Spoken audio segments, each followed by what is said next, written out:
ये स्टूडेंट, मैं आप लोगों का दीपक सर अभी अपने छोटे बच्चों के लिए क्लास 5 के बच्चों के लिए पहला चैप्टर लेके आया हूँ जिसका नाम है रिप्रोडक्शन इन प्लांट। पहले जानते हैं रिप्रोडक्शन होता क्या है। Reproduction is a process by which living organism produce new individual similar to themselves. मतलब रिप्रोडक्शन एक ऐसी प्रक्रिया है जिसमें कोई भी लिविंग ऑर्गेनिज्म अपने जैसा एक नए ऑर्गेनिज्म को जन्म देता हो। इसे क्या बोलेंगे हम लोग? रिप्रोडक्शन बोलेंगे। Plant reproduce in a number of ways. अब देखिए, प्लांट का के अंदर जो रिप्रोडक्शन होता है वो अलग अलग रूपों में होता है, जो यहाँ देखेंगे। वैसे रिप्रोडक्शन दो तरह से होता है। पहला सेक्सुअल होगा, दूसरा एसेक्सुअल होगा।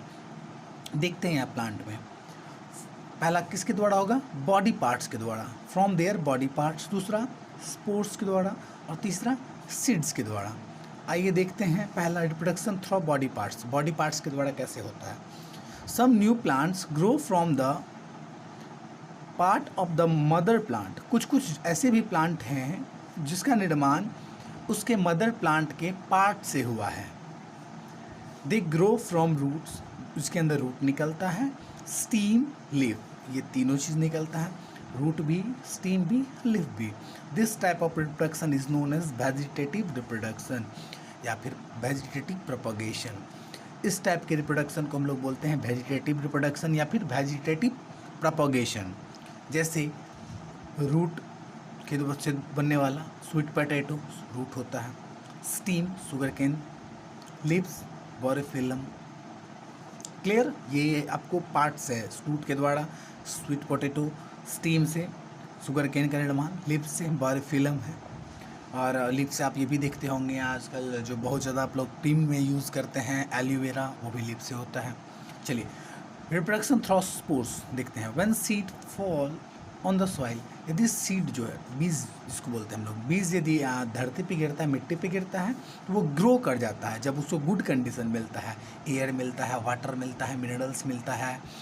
तो वो क्या करता है, जब उसको फेवरेबल कंडीशन मिलता है तो वो ग्रो करने लगता है, तो स्पोर्स का फॉर्मेशन कर लेता है, समझे। और उसके द्वारा भी उस टाइप को प्रक्रिया को भी हम लोग रिप्रोडक्शन बोलते हैं। और नए पदार्थ का निर्माण या नए पौधे का निर्माण होता है। जैसे मैंगो, हम लोग आम खाते हैं और गुठली को फेंक देते हैं मिट्टी पे उसको गुड कंडीशन मिलता है। गुड कंडीशन मिलने के बाद वो जो आपका क्या बोलते हैं उसको, गुठला, उससे नए पौधे का निर्माण हो जाता है। राइस है, वीट है, इसका एक हिस्सा है। अब जर्मिनेशन क्या होता है ये जानना जरूरी है। देखिए, जर्मिनेशन एक ऐसा प्रोसेस है, एक ऐसा प्रोसेस जिसमें एक ऑर्गेनिज्म ग्रो करता है। कब? सीड के द्वारा या फिर सीड के समान अदर चीज़ से। अब कुछ कुछ क्वेश्चन सर हम लोग यहाँ पे ले लिए हैं, बाकी क्वेश्चन आपको डिस्क्रिप्शन में मिल जाएंगे। पहला क्वेश्चन व्हाट इज जर्मिनेशन, तो वही है। When a seed get all the favourable condition it grow into a baby plant which is called seedling. अब जब बेबी प्लांट के रूप में निकलेगा, इसे हम लोग सीडलिंग बोलेंगे। और सीडलिंग जब बदल जाता है किसके रूप में? एक पौधे के रूप में, तो उसे बोलते हैं हम लोग जर्मिनेशन। क्लियर? अब सीड डिस्पर्सल क्या होता है इसको देख लेते हैं। The process by which seed are carried to a new place away from the parents plant. मतलब एक पेरेंट्स प्लांट के जगह से दूसरे जगह पे एक नए पौधे का जब निर्माण होता है तो उसे बोलते हैं हम लोग सीड डिस्पर्सल। अब ये भी 3-4 तरह से होता है। Dispersal by animal, dispersal by wind, dispersal by air, dispersal by water.